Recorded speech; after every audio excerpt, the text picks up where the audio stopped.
Hola gente, estamos en su programa favorito, Doble T Matutino, desde los rincones más profundos de nuestra cultura. Y el día de hoy les traigo una entrevista a cierto profesional que nos hablará acerca de temas bastante interesantes. Con ustedes, el señor Joaquín. Hola, ¿qué tal? Muchas gracias por invitarme. Al contrario, muchas gracias por venir al programa. Hoy le tenemos ciertas preguntas que estoy seguro de que usted podrá ayudarme a contestar. Claro, con mucho gusto. Pero antes de pasar con ellas, cuéntenos un poco acerca de usted. Bueno, mi nombre es Joaquín Rodríguez, tengo 27 años y trabajo como antropólogo cultural, por lo que me dedico a estudiar distintas culturas a lo largo del mundo.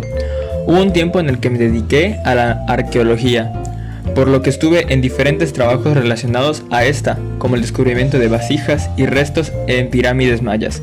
Aunque actualmente me encuentro trabajando en el tema de las familias y el matrimonio en las culturas actuales, el cual considero que es un tema muy importante para investigar, ya que podemos ver que hay diferencias entre nuestra cultura y las de otras sociedades. ¿Te parece entonces si empezamos por las preguntas? Adelante. Muy bien. Primera pregunta. Dime, ¿cuáles son algunas de las diferencias entre el matrimonio en las sociedades industriales y fuera de estas? Ok, empezamos con una pregunta bastante interesante. Verás, mientras que el matrimonio en las sociedades industriales es un concepto que abarca a dos personas, es decir, el novio y la novia, el matrimonio fuera de estas sociedades es distinto.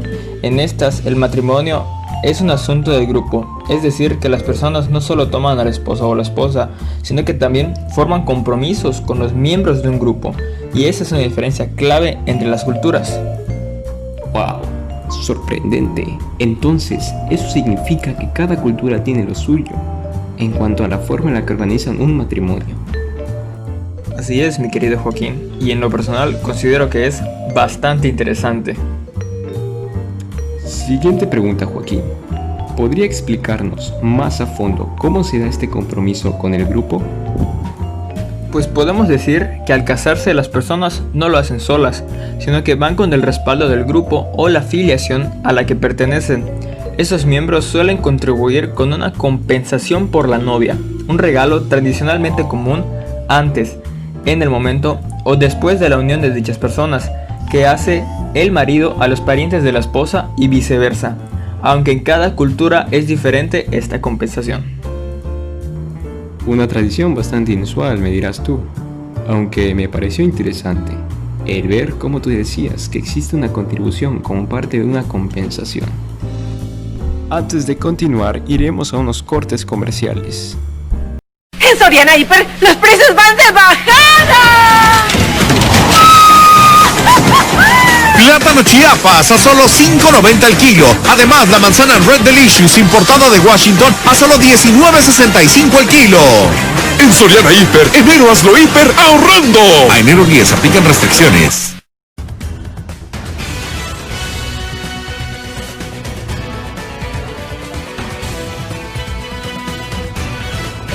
Estamos de vuelta con el programa.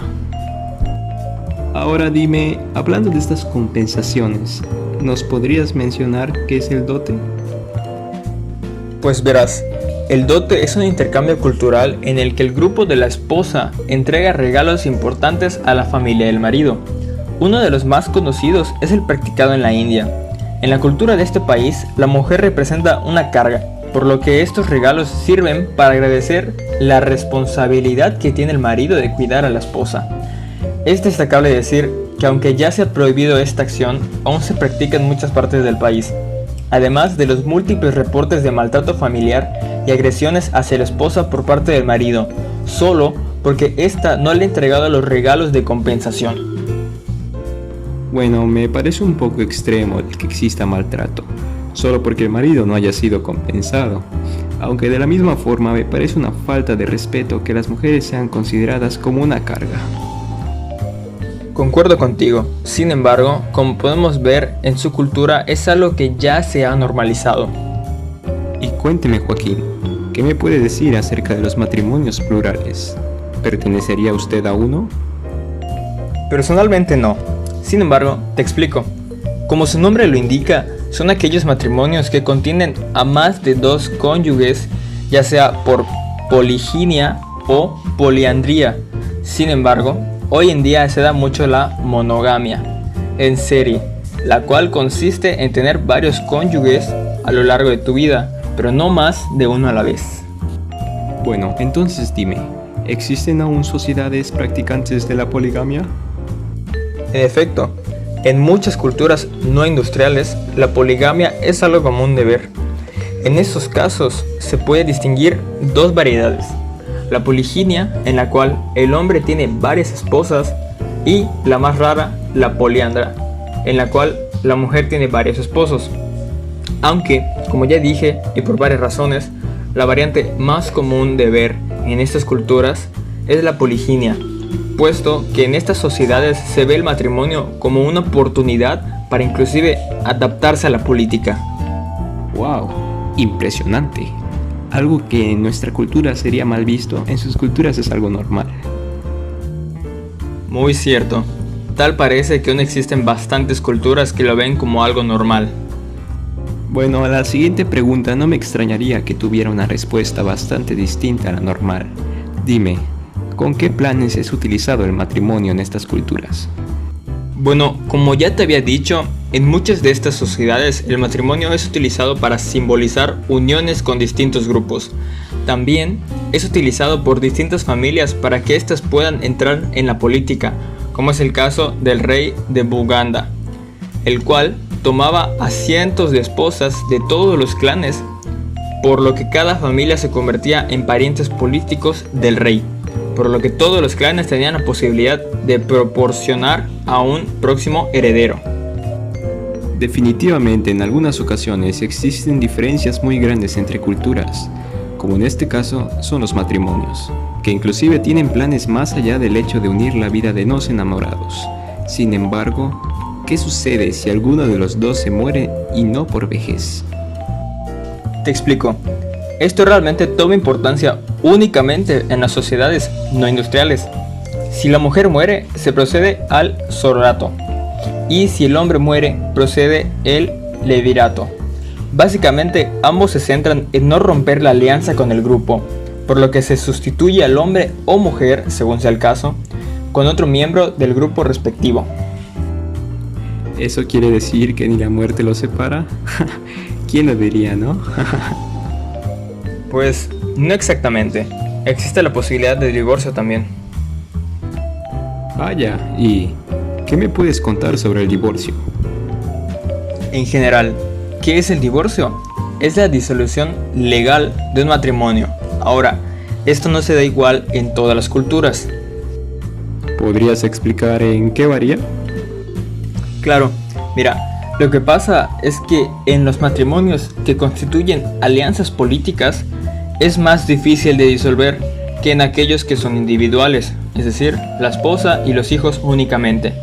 Poniendo el caso de las sociedades tribales, las elevadas compensaciones por la novia disminuyen los casos de divorcio, de sororatos y de leviratos. Y ya para cerrar, ¿qué opinas del divorcio actual? A mi parecer, ya no se toma la seriedad de antes al matrimonio y por consecuente al divorcio. Un estudio realizado en 1992 explica los patrones cambiantes del matrimonio a lo largo de las generaciones, usando a mujeres como sujeto de prueba. La primera, nacida entre 1908 y 1912, hace más de 100 años, y la última, nacida en 1970. Aunque hay pocos cambios en la tasa del primer matrimonio a través de las generaciones, la posibilidad del divorcio varía enormemente. La probabilidad para la primera generación era del 22 por cada 100 versus el doble de la misma, el 44 por 100 para las mujeres nacidas en 1970.